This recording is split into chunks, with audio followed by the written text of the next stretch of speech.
জনাব আলহাজ নুরুদ্দিন মোহাম্মদ জাহাঙ্গীর চৌধুরী উপস্থিত আছেন।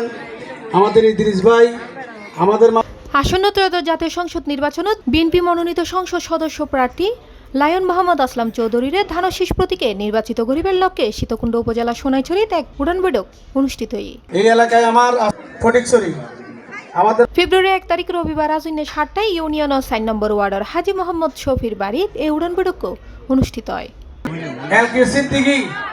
উক্ত উড়ান বৈঠকত প্রধান অতিথি হিসেবে উপস্থিত আছেন ধানশীষ প্রার্থী লায়ন মোহাম্মদ আসলাম চৌধুরী সহধর্মিনী জামিলা নাসরিন মাওলা।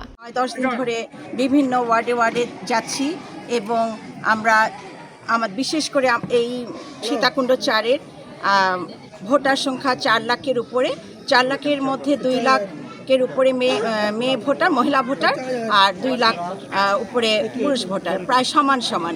তো আমি যা দেখতে পেয়েছি আমি 100% আশাবাদী। এখানে সমস্ত মহিলারা আমাদের প্রত্যেকটা প্রোগ্রামে স্বতঃস্ফূর্তভাবে অংশগ্রহণ করেছেন এবং ওনারা সাড়া দিয়েছেন। ধানের শেষে ভোট দিয়ে আমার স্বামী মোহাম্মদ আসলাম চৌধুরীকে জয়যুক্ত করবেন। হাজি মোহাম্মদ শফির সভাপতিত্বে এবং ইউনিয়ন বিএনপির যুব বিষয়ক সম্পাদক আলমগীর মঞ্জুর পরিচালনায় উড়ান বৈঠকত বিশেষ অতিথি হিসেবে উপস্থিত আছেন লায়ন মোহাম্মদ আসলাম চৌধুরীর ছোট ভাই মোহাম্মদ আমজাদ হোসেন চৌধুরী, ইউনিয়ন বিএনপির সভাপতি এবং নির্বাচন পরিচালনা কমিটির আহ্বায়ক নুরুদ্দিন মোহাম্মদ জাহাঙ্গীর চৌধুরী, সীতাকুণ্ড উপজেলা মহিলা দলের সাধারণ সম্পাদিকা নাসমুন চৌধুরী নেলি, 4 নং ওয়ার্ড বিএনপির সভাপতি ও নির্বাচন পরিচালনা কমিটির আহ্বায়ক মমতাজউদ্দিন আহমেদ, সদস্য সচিব হাজি মোহাম্মদ ইদ্রিস সহ বিভিন্ন নেতৃবৃন্দ। C plus TV, Chattogram. Alhaj Nuruddin Mohammad Jahangir Chowdhury.